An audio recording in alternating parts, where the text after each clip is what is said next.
Dan inilah kisah Nabi Nuh dan umat yang tenggelam karena banjir besar. Nabi Nuh terkenal dengan kisah kapal untuk mengarungi banjir besar. Namun, di luar bahteranya, ada banyak hikmah dan pelajaran yang dapat dipetik dari kisah Nabi Nuh. Nabi Nuh adalah nabi ketiga yang patut diimani setelah Nabi Adam dan Nabi Idris. Nuh merupakan keturunan ke-9 dari Nabi Adam. Nama Nuh berasal dari bahasa Syria yang berarti bersyukur. Nabi Nuh juga mendapatkan gelar dari Allah sebagai Abdus Syakur. Gelar itu berarti hamba yang banyak bersyukur. Hal ini sesuai dengan firman Allah. Wahai keturunan orang yang kami bawa bersama Nuh. Sesungguhnya dia Nuh adalah hamba Allah yang banyak bersyukur. Quran Surat Al-Isra ayat 2. Nabi Nuh juga masuk dalam Rasul Ulul Azmi, yaitu Rasul dengan ketabahan dan keteguhan hati yang luar biasa. Sesuai surat Al-Ankabut ayat 14, Nabi Nuh bahkan berdakwah selama 950 tahun. Nabi Nuh diutus oleh Allah untuk menyerukan ajaran Allah pada umat Bani Rasib yang menyembah berhala berupa patung-patung. Kezaliman di masa itu juga tengah meningkat pesat. Dengan kesabaran, Nabi Nuh mulai berdakwah kepada umatnya. Dia mengajarkan untuk menyembah Allah, meninggalkan maksiat, dan berbuat kebaikan.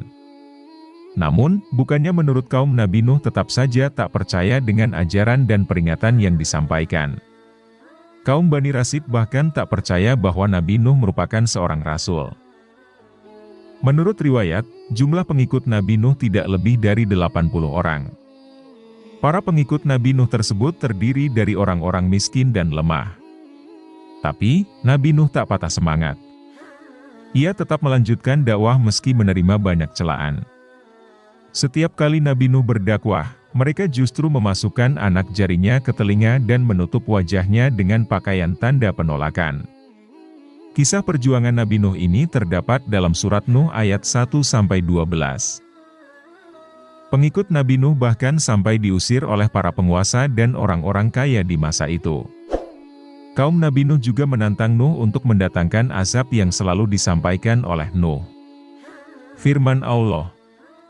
Mereka berkata, "Wahai Nuh, sungguh, engkau telah berbantah dengan kami, dan engkau telah memperpanjang bantahanmu terhadap kami, maka datangkanlah kepada kami azab yang engkau ancamkan, jika kamu termasuk orang yang benar." Quran Surat Hud ayat 32. Nuh lalu menjawab bahwa azab itu hanya bisa didatangkan oleh Allah. Allah lalu meminta Nabi Nuh tak bersedih dan tetap teguh pada pendirian. Nabi Nuh lalu berdoa agar Allah memberi hukuman pada orang-orang kafir tersebut. Allah lantas memerintahkan Nabi Nuh untuk membuat sebuah bahtera berupa kapal besar untuk mengangkut orang yang beriman beserta sepasang hewan. Allah menyebut orang-orang kafir itu akan ditenggelamkan. Atas perintah itu, Nabi Nuh mengumpulkan pengikutnya dan bergotong royong membuat bahtera dari kayu selama siang dan malam dalam beberapa tahun. Kerja keras Nabi Nuh ini juga mendapat cemooh dari orang-orang yang tercela. Setelah bahtera itu dibuat dan tanda banjir besar bakal datang, Nuh memerintahkan pengikutnya untuk naik ke kapal. Perlahan, air bah pun mulai menggenang menenggelamkan daratan. Maka kami selamatkan Nuh dan orang-orang yang besertanya di dalam kapal yang penuh muatan. Kemudian setelah itu kami tenggelamkan orang-orang yang tinggal. Quran Surat Asy-Syu'ara, ayat 119-120. Dalam orang-orang yang ditenggelamkan itu, termasuk putra sulung Nabi Nuh, Kan'an dan istrinya yang durhaka. Nabi Nuh sempat mengajak Kan'an naik ke atas kapal, tapi ia menolak dan yakin dapat menyelamatkan diri dari air besar itu. Nabi Nuh lalu menyadari bahwa cinta pada anaknya membuatnya lupa pada Allah. Nuh lalu memohon ampun kepada Allah dan mengikhlaskan anaknya yang meninggal dan masuk dalam golongan orang kafir. Kapal Nabi Nuh lalu menepi di pegunungan Arafat. Setelah air surut, Allah memerintahkan Nabi Nuh untuk turun dan memulai kehidupan baru.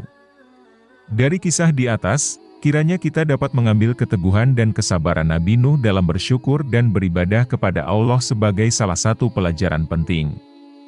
Dari kisah ini pula diketahui bahwa janji Allah berupa azab dan pembalasan berupa bencana adalah benar. Pembalasan akan datang pada waktunya. Allah juga hanya akan menyelamatkan umatnya yang beriman. Saat mengalami ujian dari Allah, orang selamat atau tidak, tergantung rahmat Allah, bukan karena keturunan siapa. Kalau tidak bertakwa, nasibnya akan seperti anak Nabi Nuh. Demikian video ini, semoga bermanfaat.